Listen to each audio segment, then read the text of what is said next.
Welcome to Lesson 4, a whole class session focusing on math planning. Today we are mastering tens by understanding place value with tens and ones. Let's do a quick warm-up. Imagine you are counting savings in $10 bills. If you have $20, how many tens do you have? If you have $50, remember, every time we reach 10 ones, we bundle them together to make one 10. This is the power of 10. 10 ones equals 1 10. We use blocks to show numbers, where a single block is a 1, and 10 stacked together makes a long or a 10.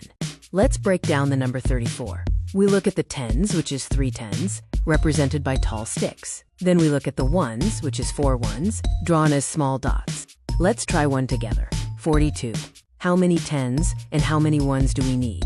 The 4 in the tens place means 4 groups of 10, and the 2 means 2 ones. Here is a visual challenge. Look at the drawing and determine the number being shown. Remember, the first digit in a 2-digit number tells you exactly how many tens there are. Our next steps involve Book It for more practice and fun. Now it's your turn to practice. Choose a column and answer the questions about how many tens are in the numbers and place value. For an extreme challenge, try the gold or platinum questions, which involve larger numbers and more complex scenarios regarding tens and place value. Here are the answers for the You Do sections, columns 1, 2, and 3.